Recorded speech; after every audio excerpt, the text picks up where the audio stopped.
Les Chevaliers du Zodiaque, analyse de l'épisode 2. Donc on reprend légèrement à rebours le combat de la licorne contre le petit lion. Pour parvenir à sa conclusion. Donc là on voit bien que le staff ne savait pas trop comment s'y prendre pour les combats, pour le cosmos et tout ça. Donc ils ont choisi d'utiliser une allégorie et de faire vraiment représenter les deux combattants par leur signe d'armure, quoi. Donc c'est quelque chose que l'on verra rarement, hein. Par la suite on aura souvent le personnage en fond derrière, mais plus jamais une retranscription exacte. Donc on voit bien que ça tâtonne quand même sur les premiers épisodes, ils sont pas encore très sûrs de comment ils font. Et puis là cette histoire de trucs électriques qui viennent de la corne, c'est un peu particulier, bref. Donc on voit bien que ça tâtonne. Ça va tâtonner aussi pour quelques représentations de Cosmos et d'Attaque qui savent pas encore trop, ils sont pas trop fixés encore sur comment ils vont faire. Bref, le vainqueur, la licorne. Donc on voit Seiya qui vient demander à Saori des nouvelles de sa sœur, parce qu'en fait il s'en foutait de devenir chevalier, hein. Il est devenu chevalier que pour voir sa sœur. Le reste il s'en branle, donc écoutez, je vous laisse l'armure si ça vous chante, moi c'est ma sœur que je veux. Et puis ils disent, bah je suis désolé mais on sait pas où elle est. Ah, bah c'est con. En fait, elle a disparu peu de temps après ton départ pour la Grèce. Ah bah merde alors. Donc là, il y a Jabu qui intervient. Alors là, on voit juste une image qui nous parle donc de l'époque où Jabu faisait un petit peu le chien-chien pour Saori. Donc on verra ce passage adapté beaucoup plus... vraiment quoi, vraiment adapté dans toute sa globalité, beaucoup plus tard dans la série.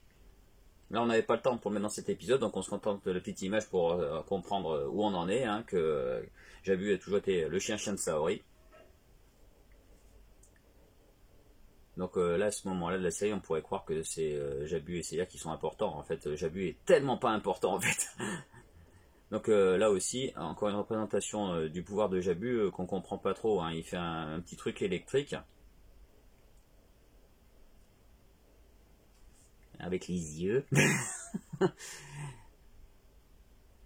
Et ça détruit, enfin ça casse un peu les lanières de la Pandora Box.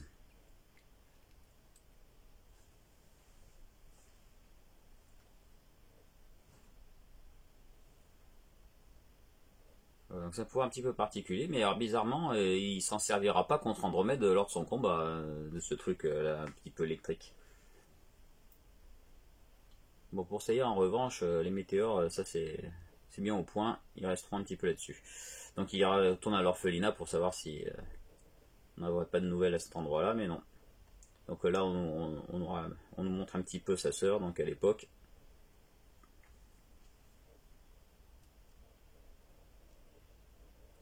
On va pouvoir enchaîner sur le premier combat.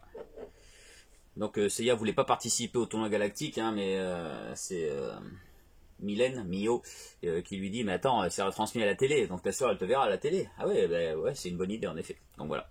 Donc c'est pour ça qu'il accepte finalement de se rendre au tournoi galactique. Donc il est assez sûr de lui, hein, il pense vraiment que Geki n'est pas à la hauteur.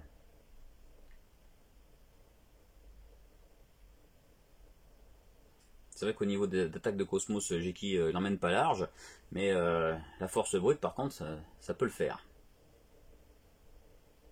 Il tue des ours à main nue, donc ça se rappelle un petit peu ses cours. Faut attaquer le point fort.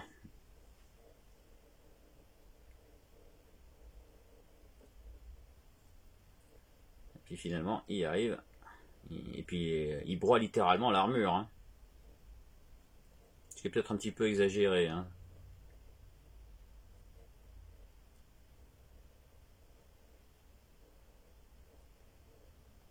Voilà, je crois aussi que là on a un petit problème de couleur, non? Peut-être pas, je sais pas. Oui, il y a un petit problème de couleur à ce niveau-là. Là, ils ont oublié de mettre du rouge. On chipote, hein. On chipote, hein. Vraiment, c'est du chipotage. Ah, quoique non, je sais pas. À vous de juger. Peut-être que l'armure était un petit peu trop couvrante, hein. Enfin, je sais pas. C'est ou un problème de perspective, je sais pas.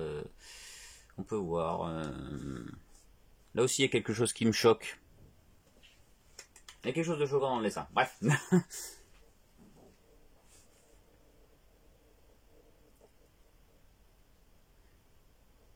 Donc là aussi, erreur de doublage français du texte.